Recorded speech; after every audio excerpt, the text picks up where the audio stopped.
Marcelo Bosco, me conta, me dá sua mão. 20 anos nas drogas do mundo e no mundo das drogas. O que te tirou desse submundo, desse inferno?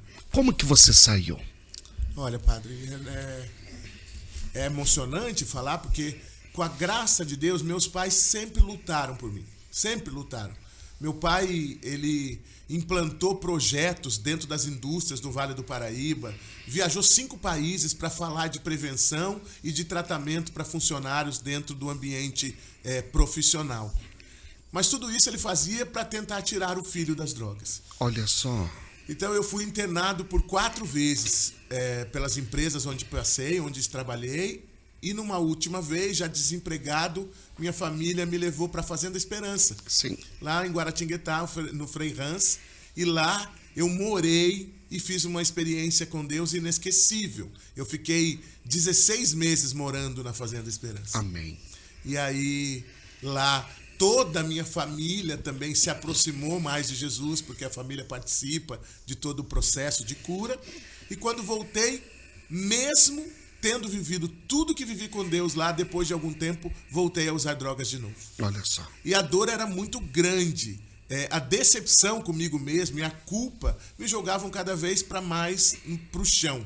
Então, eu cheguei a ficar aproximadamente aí 3 anos sem sair da rua da minha casa para o mato e do mato para uma rua da minha casa. Uhum. Eu usava drogas no final da minha vida dentro de um bueiro para me esconder, porque na minha cidade todo mundo me conhecia, Jacareí não é uma cidade tão grande, então ali eu para que não fosse preso, procurava sempre estar escondido. E num determinado momento, num determinado lugar, eu já bastante alcoolizado e querendo ter mais drogas, eu saí porque estava passando mal e não queria passar mal na frente das pessoas. Então eu fui para trás de um carro, porque o banheiro estava interditado, me lembro como se fosse hoje, e ali eu comecei a passar mal. E neste lugar, Deus colocou numa estrada de terra, sozinha, com 5 anos de idade, a minha filha de frente comigo. Meu Jesus. Ela apareceu lá, era um condomínio de chácaras, ela tinha ido com a minha sogra numa chácara de uma parente nossa, bem pertinho de onde eu estava. De longe ela reconheceu o meu carro e sem que os adultos percebessem, ela veio andando sozinha. E então na estrada, quando eu a vi, eu tentei me aproximar. No começo achei que era alguma ilusão de ótica, eu estava um pouco bêbado. E aí quando eu vi que era ela mesmo que vinha, eu tentei abraçá-la. Eu tinha um gesto que eu sempre abria os braços e ela corria para os meus braços e pulava em mim, bem pequenininha. Neste momento eu já estava separado da mãe da minha filha, da Tatiana. Nós ainda não éramos casados. A droga nos separou, ela me colocou para fora de casa. E então, neste momento que eu pensei que ela pularia nos meus braços, ela não veio, padre. E aí eu olhei no reflexo do carro, me lembro como se fosse hoje, o meu rosto estava todo sujo de vômito. Os meus olhos estavam vermelhos. Eu magro, com uma ferida na face, porque eu apertava o rosto como um tique nervoso em função do abuso de substâncias, sem alguns dentes da boca, e eu estava tão feio, tão destruído, que eu comecei a chorar. E chorando, a primeira reação foi ser rude com a minha filha. Então eu gritei com ela, dizendo: o que você está fazendo aqui? Com quem que você está? E ela falou: estou com a vovó. E eu falei: volta já para sua avó. E ela tentou virar com um vestidinho, ela tinha uma sandalinha de couro, no chão de terra, ela se enroscou e caiu. E eu vi a terra sujando o vestido dela, e ela tinha um paninho amarrado na chupeta, que ela não largava de jeito nenhum. E nesse momento da queda, ela deixou o paninho para trás e não pegou mais. E foi embora correndo. E eu, envergonhado, já tinha perdido tudo, a credibilidade familiar, o amor dos meus pais.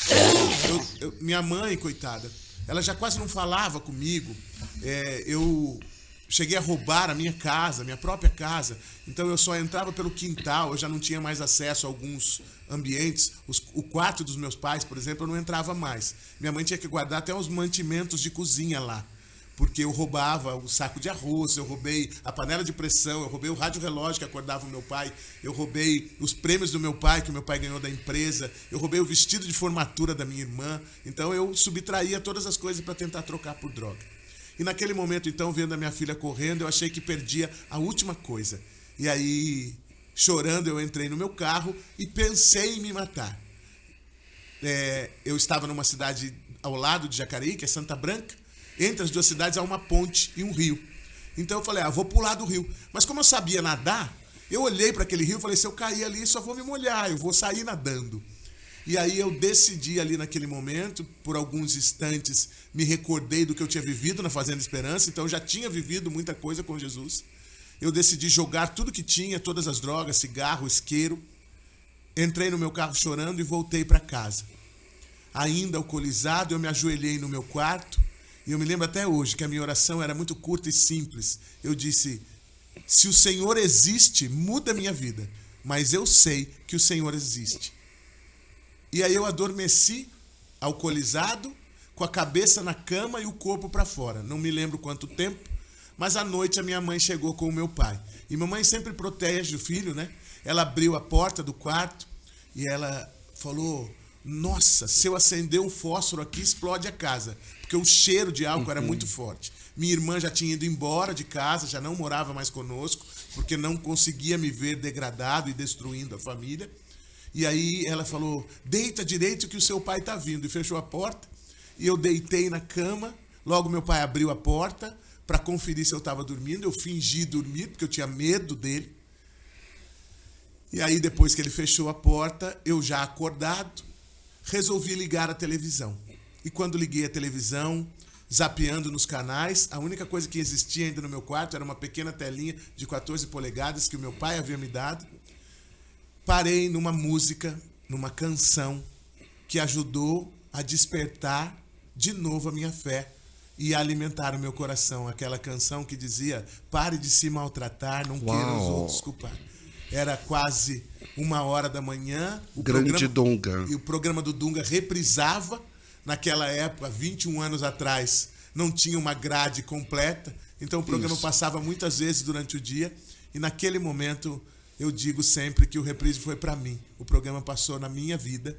E ali, mais uma vez, eu fiz uma oração. E na manhã seguinte, às 7 horas, eu estava de pé, querendo ir à missa. Uau! Padre, milagre. 3 de julho de 2003.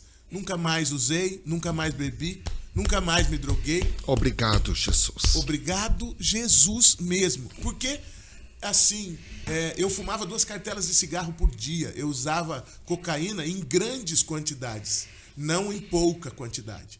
Então eu tinha que roubar para isso, eu tinha que subtrair pessoas, eu tinha que machucar e ferir muitas pessoas da minha família e até outras pessoas por causa disso. Mas naquele dia 3, eu não senti mais vontade. A minha vontade era de ir à igreja. E não foi fácil, porque era uma segunda-feira na minha diocese e na segunda-feira os padres não trabalham.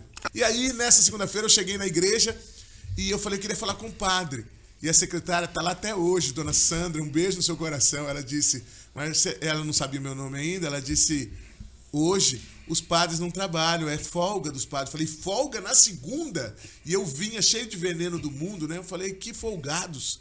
Ela falou, não, é o dia. Tentou me explicar e falou, volte amanhã. E eu, grosseiro, eu respondi, eu nem sei se eu vou estar vivo hoje à tarde, quanto mais amanhã.